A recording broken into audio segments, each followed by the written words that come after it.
Right, Seth, thank you everybody for the invitation, asking me to join you. What I'm going to talk about today is TripAdvisor and how consistently we've used disruption to move ourselves into the travel market and make ourselves relevant. I'm going to ask questions all the way through, so please make sure you pay attention. Let's start with an easy one. Have you written a review on TripAdvisor? Okay, that's pretty good. I usually ask the question, have you heard of TripAdvisor in other countries? That's not relevant in the UK. Our brand recall is pretty good. But what we've done right the way through is to disrupt the market. In fact, we've invented the reviews market, as you're aware. And I'll talk about that a little bit to start off with. And then I'm going to talk about what we're now doing in the next stage of disruption to continue to stay relevant. TripAdvisor is now, we're about 12 years old. Our basic revenue model is similar to Google cost per click. But we're actually quite a small company still. We're about 2,500 people listed on NASDAQ. But happy to say it's still extremely successful. A brief and not very well produced graphic about the online travel market. I think the point I'm trying to make here is that travel globally is now something like a $2.3 trillion business. So it won't surprise you to know there are lots of different parts in travel. And the online travel market is forecast to be something in the region of $700 billion over the next couple of years. So this is a very significant market. That may not surprise you, but as you can see from this graphic, which looks at the various parts of online travel, there's still a lot of early mover pieces in it. So there are lots of different tech companies in it doing lots of things that to a certain extent are fairly minor. I don't know how many of you know about online travel, but the majority of transactions will be in airlines, most likely, but the majority of the money, the majority of the margin is in hotels. So that's where hotels are able to pay significant commissions to third parties to drive bookings. Cruises is also quite a rich market. We have a couple of sites in cruises, and then the rest of the market is smaller per transaction. So the big money is in hotels, and really fundamentally that's the reason why TripAdvisor exists. The hotel market in general is expanding at a dramatic pace. I think as our previous speaker said, the amount of stuff that's actually transacted online is still relatively small, but that's growing very, very fast. And TripAdvisor has grown up because we are able to make money from the sheer volume of hotel bookings as part of that, as facilitating some of those bookings. So it's a very significant market, and that's where the majority of the money is. There are a lot of companies operating flights. That's a great market. Not a huge amount of margin to be made in flights, but fundamentally, we exist because people want to go and stay in hotels increasingly globally. And the story of why TripAdvisor was founded is because the founder wanted to make a trip and couldn't find one single source for reviews and opinions on hotels and indeed destinations.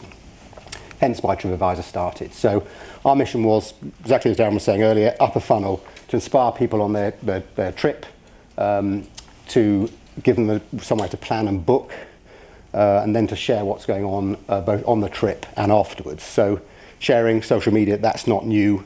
We just timed it well to tap into an extremely valuable market where people were spending a lot of time researching and then indeed spending a lot of money on hotels. And hotel rooms, we would argue, I'll come on to that in a minute, are still a high value purchase, and there's more to be done there. So that was our mission, to provide as much content as we could in the market to help people plan a better trip. Not really surprising. Extremely successfully now. 250 million reviews and opinions. I think everybody would know TripAdvisor for hotel reviews. That we are the undisputed leader. There are lots of other companies moving into that market now. I think we have established ourselves as a significant leader. We're now probably 5 or 6 times larger in terms of content than the next competitor to us. A few more stats before I move on, but basically it's now a very significant site. And I think we've been able to continue to grow the company from the revenues, as I said, through hotels. But it is about sharing, and that's been, I suppose, the most important part of what TripAdvisor offers: a chance for you to go on your dream vacation and then share that opinion with everybody else. Pictures are extremely important. We've proven that if somebody has attached a picture to their review, it makes it more credible. And the sheer number of contributions online, not just hotel reviews, but restaurants and attractions, is continuing to grow massively. And we have about 900,000 hotels in total worldwide, number of attractions, etc., etc. Why has it been successful? As I said, simply because most people, when they have a great vacation, and we are fundamentally a vacation site, they want to share that. And a large majority of people want to share their opinions. And some of the opinions are less favourable than others, but in general, people want to share good experiences. And we have a popularity ranking for our hotel reviews. Maximum score is 5. The average ranking through the site is 3.9. So in general, you are talking about people who have taken the time to research the vacation, find out what they want to do, talk to others in forums, and then book their holiday, which means it's a self-fulfilling prophecy. If you have that information available to you, you can then make a good decision, which means as a result, in general, unless something goes wrong, you would then have a good experience. But I say a score of 3.9 out of 5 means that in general people want to talk about good news, and that's partly human nature. We get asked about fraud. I don't know if anybody would have a question after. We get asked about fraudulent reviews quite a bit. We have 2 secret weapons when it comes to fraud. Firstly is a team of about 500 people based in the US whose job is to moderate the content, ensure it's fit for purpose, and also looking for trends in people trying to manipulate reviews. And then we have mathematics. With the number of reviews on site, it's quite difficult for the odd 1 or 2 fraudulent review or wrong review by an owner, for example, to disrupt the average review. Bellagio Hotel is always an example we give in Las Vegas. It's like something like 70,000 reviews. It's quite difficult for me to write a negative review that will change the opinion of the general audience. The Bellagio score, whatever it is as a result of a lot of reviews, which probably means it's quite close to the truth.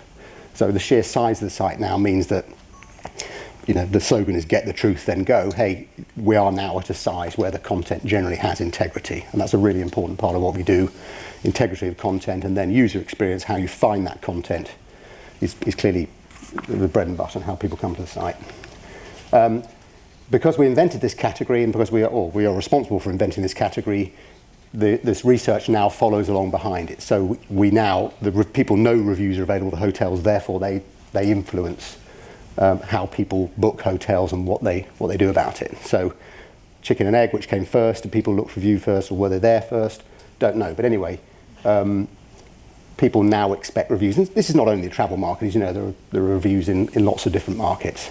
I think the difference between our market and some of the others is just simply where we're fortunate is the amount of revenue that's available in the hotel market. That means we can build a sizable media company to make sure this is easy content to find.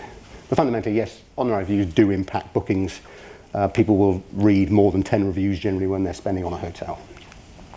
The other thing that we did, which was a really important part, was to allow the management of the hotel to respond to the review. So to lay out the facts if there was something negative, or to thank the person for coming, to point out some of the facilities they could have used. But management responses is how we brought the hotel industry along with us right way through this process. So we couldn't do this on our own. We couldn't just produce hotel reviews, put them in the market, expect the hotel industry to accept them, and expect people to keep writing them because we thought it was a good idea. We needed the hotel industry, which I said is 800,000 or 900,000 hotels worldwide.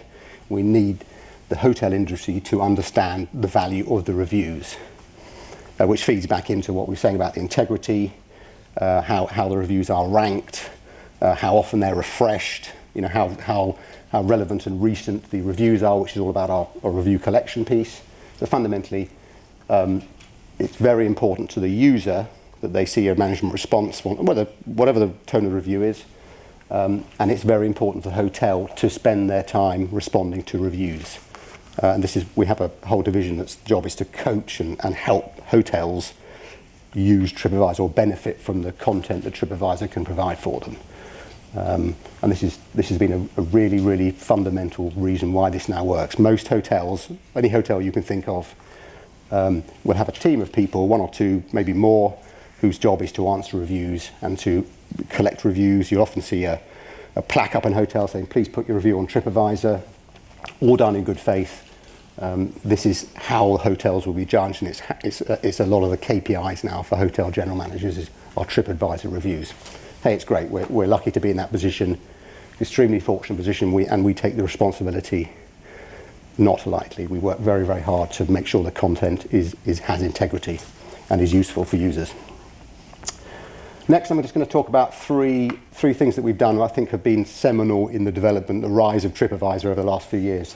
The first one is something you probably all know about, which is our Facebook integration. This is not actually new, and we're backing out of this now for various reasons, but when we started doing this 4 or 5 years ago, the ability to log in via Facebook and then surface reviews from people that you might know was an enormous catalyst. Up until about 2010, we were growing at a good steady pace, and after that, this was a stage where we went into super stellar growth, sort of beyond 100 million, 150, 200 million reviews, and it was due to social sharing, all the stuff you guys will know about. So Facebook integration, we were one of the biggest real-time integrators with Facebook, but to see, I've just highlighted one of mine, to see a review of a friend in the hotel just makes it a much more personal experience. And when you have 250 million reviews in the site, it's actually personalizing the site becomes the main challenge. How do you make discovery easier? How do I know who the person is coming to the site if they're not logged in or not logged in members?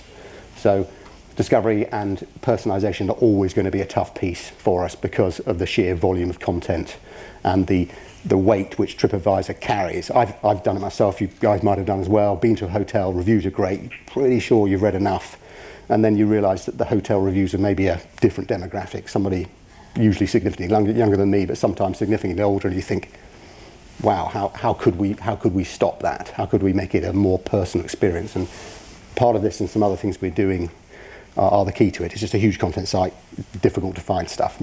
Star ratings aren't enough, geography is not usually enough. It's more about keywords and personalization. But anyway, that Facebook integration, really, really important. The next thing is a really low-tech piece, TripAdvisor stickers. I think somebody said to me there are about 850,000 stickers in hotels worldwide. That means nearly one per hotel, but restaurants as well. You will have seen our various awards, Traveller's Choice Awards come out each year, eagerly fought over. We don't give people any money. We don't pay anybody for any of this kind of stuff. They just volunteer it. It's absolutely great. The stickers, extremely low tech. Advice, anybody here want a sticker, let me know afterwards. I shall send you 1,000. Actually more if you like, and in Spanish and French as well if you want. But that's been a really low tech and a really, really successful part of what we're doing in restaurants, attractions, hotels. All love stickers and they love awards. We also give badges to the reviewers. We've started doing a loyalty points system within our reviews. You get past 100 reviews, you get loyalty points. It's a bit weird. I don't know if we've decided what prizes we're giving, but anyway, you're going to get some points, and the users like that stuff. We're not giving out money, we're not paying anybody for any of this kind of stuff. It's part of the kudos as is trip, the ability to get helpful votes, and we're very lucky that the momentum is still there, as I say, because this is a high value purchase and something that people spend a long time searching for. So we want to work really hard on that. The next one is the very obvious one talked about earlier, mobile and tablet. Now, fantastic news for TripAdvisor on mobile is we were under no pressure, certainly until recently, no pressure to make any money whatsoever out of mobile. And we didn't want to, because exactly as you said earlier, it's a very difficult commerce experience, very difficult to go through the site and book something on a mobile. There are lots of other businesses in the market like Hotel Tonight who do a much better job of that. So there was no pressure on us to make any money out of the mobile app, and what we wanted to do was spread it around as much as you could, and use people. You get people to use to collect content. Fantastic for restaurant and attraction reviews. Somebody's up the Eiffel Tower, somebody's in a restaurant in Paris. Amazing content collection piece, and I mean half our traffic now I think is mobile worldwide, which is not really a surprise, but no pressure to make money out of it. In fact, gathering content on mobile was a fantastic way to feed the main site anyway, and just keep the content moving for the main commerce generating piece, which is obviously desktop. Tablet we treat alongside desktop. We don't treat that as a mobile platform. Some people do. So we have different versions. Clearly, we have 3 versions: mobile, tablet, and desktop. But fundamentally, really nice to be under no pressure to make any money. That pressure's changed actually in the last year. Now we are under pressure to make money out of it, but it's a really good way of starting the process. And we have some pretty cool features where with the maps that you don't use your data on, you can turn data off, and city guides and other things you might have seen. But fundamentally, mobile, great connectivity with the users, don't make any money. So we need to change that. So then moving on to how we make money. Metasearch, I think you all have known about Metasearch for hotel Metasearch we call it, is the principal revenue generation machine for TripAdvisor. This is the team I lead in Europe. For validated search, We're able to attract a lot of all different types of traffic out of search engines and direct, get people to date it, and we'll give you some accurate pricing per room night. Worked extremely well, grown extremely quickly, a really nice monetization model. I don't think TripAdvisor is that well known for Metasearch. I think there are other players who are better known for it, and therein has remained our challenge. Up till last year, the CEO refused to put any kind of indication of commerce or book your trip on TripAdvisor in any of our TV advertising, but now that's changing. I think we have so much upper funnel traffic, we have such enormous amounts of people reviewing and planning their trip in TripAdvisor. We now want to start converting more of those to actual bookings, and this is either a CPC or one of the other models I'll show you is CPA, but fundamentally this is a cost per click. Large part of our revenue. We think if people have chosen their hotel on TripAdvisor, they'll want to then go through to one of our trusted partners and book it. But Metasearch is very competitive. These are the guys we come across most often. There are dozens and dozens of hotel Metasearch sites. I don't think travel was the first Metasearch. I think probably the first Metasearch was Compare the Market or insurance or financial utilities, that kind of stuff. But launching a Metasearch is not difficult. So you need a certain bit of technology. You need to be able to provide an API with a partner. Not that difficult. So I think, particularly if you look top left and middle left, Trivago and Google. Trivago has been particularly good at TV advertising. You might have seen that on the TV, strangely, if it's TV advertising. Very good at driving traffic into the site for promoting lowest price. Best known for 1 or 2 night stay. Done a good job of doing that. Google Hotel Finder is really kicking up its heels now, really gathering steam. So I think that will become a real threat to us. So yeah, not difficult to launch Metasearch. Nice model, nice, easy to run. But you know, we were thinking when looking at our Metasearch now, we launched in 2013. It's now ripe to be disrupted once again, which is what we're going to do now. So the next disruptor for us is to launch what we call Instant Book. Now this is currently on the left-hand side. You'll see names like Hotels.com, Expedia, Booking.com. Most of our revenue comes from third parties. These are online travel agencies. We will sell them traffic. They will pay us on a cost per click basis. And they will pay us out of the commission that they are making from the hotel. Usually starts about 15 or 20%. Is it a good user experience? We're not really sure. I think it's been very good for growing our business, but now we want to interrupt that and disintermediate our business and interrupt that flow between the online travel agency. We want to reconnect with the hotel directly. Why do we want to do that? I think it's partly because longer term we think that's a better way to grow our business. We have about 80 million registered emailable users in TripAdvisor, and we want to leverage more of those guys to book on TripAdvisor. As I said to you earlier, I think TripAdvisor is not as well known in online commerce as some of the other Metasearch sites are, but we have the advantage of the content, we have the advantage of the emailable users, which is something that the other Metasearches will not have. Plus, the main obsession on TripAdvisor and why we have been able to grow is because of the obsession with the user experience. What's the best way for a user of TripAdvisor who's familiar with the user experience to then go through the flow and make an effective booking? And we think the middle text, book on TripAdvisor, sold and fulfilled by Citizen M, that's a hotel group. What we're not trying to do is become an online travel agency. We don't need to do that. We have the traffic and the influence to allow users to choose to book with Citizen M, facilitated by TripAdvisor to give a certain level of trust. But it also gives us the ability to provide more choice this is an auction on the left-hand side. So there's an online travel agency, it might be the hotel direct, or there is with TripAdvisor, a chance to book with TripAdvisor. So disruption here for us is a really important part of this model. Let me just move to the next slide. This is the next step once you click on it, and it gives us the ability then on this slide here, we're then connecting directly into the hotel's content management or booking system, directly into their APIing directly into their technology, which is the first time we've done this. And it's basically taking the user one step closer to booking directly with the hotel. Advantages for us are we give a better user experience to our users. The advantages of the hotels are that eventually we're going to try and disrupt the commission market, and we've made this clear to our big customers. We believe that when you're disrupting this market, eventually you're going to clash with the customers. I think there's room for the market's big enough for everybody, but we want We want to leverage more of our users, and that means disrupting some of the business that our customers, our biggest customers, do. We think that's going to be a positive move for the market. Possibly lowering the commissions that the hotel's going to pay, giving the hotels direct access to our customers. That doesn't often happen to online travel agencies.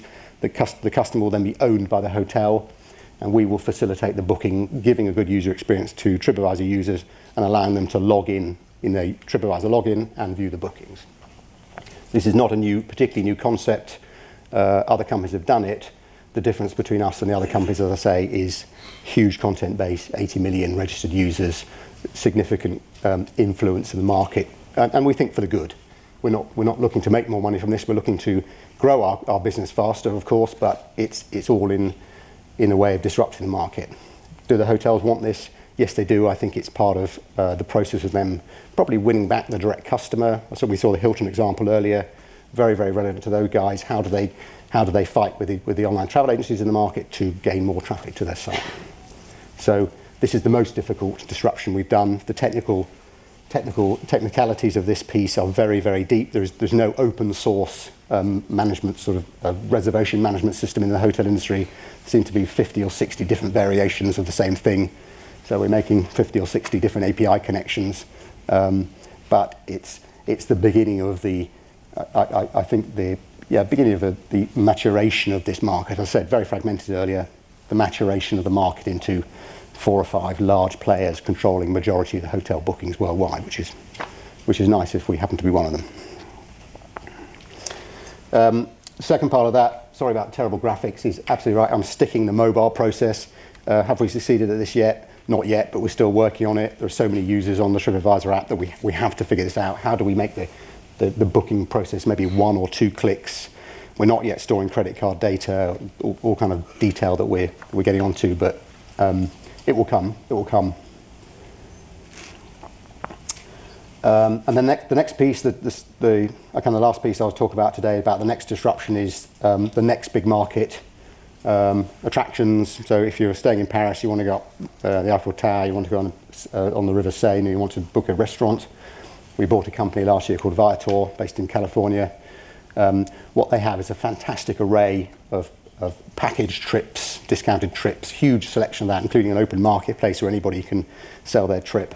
And what they didn't have was much traffic. So when we get to the size that we are now, adding different content into TripAdvisor means we can quickly escalate this business. And the tours and attractions, so when you're on your vacation, what you're going to do with yourself, this is the next big market for us. We think this is something like $120 billion currently worldwide. Competitors are either small or they're part of offline travel agencies. We believe that's a really ripe market for us. Viator, great company, nice structure, nice product, just not enough traffic. Well, we've already got those people in the site. We know where they're going, and we know what they're booking on hotels, so we know what content we can serve them when they're on their trip to wherever it might be. La Fourchette, I think we had a screenshot of Open Table, not as big as that, but La Fourchette is a European restaurant booking business. Probably is a $120 billion. I don't know what size the restaurant market is, but that's a nice add-on we can put into the site once people are traveling. Relatively easy for us to integrate this kind of technology. You're in Paris, hey, here's a selection of hotels in the same geo that you are. Nice. So we have got to a stage now where we can, because of the size of the traffic, we can relatively easily disrupt quite a few markets that exist, in most cases offline right now. So, final slide. What's the biggest threat to us? I think you probably know all this already, but I think these guys, Airbnb, they're not exactly competing with this. Well, put it this way, they're competing with a younger generation of who we are appealing to right now. The overwhelming cry we hear from users is, hey, wow, hotel rooms are really expensive. I mean, some of the average in London is about £350 a night, but in general, hotel rooms are expensive. This is a new model for a younger generation. We're going to need to figure out what that means to us. They're too big for us to buy, unfortunately. Many times too big for us to buy. You guys will know this. It's just a really nice model. The online travel agencies will argue about some of the legalities of some of the stuff they're doing, but fundamentally disrupting right the way down the line in the accommodation market. Thank goodness, that's me. Done.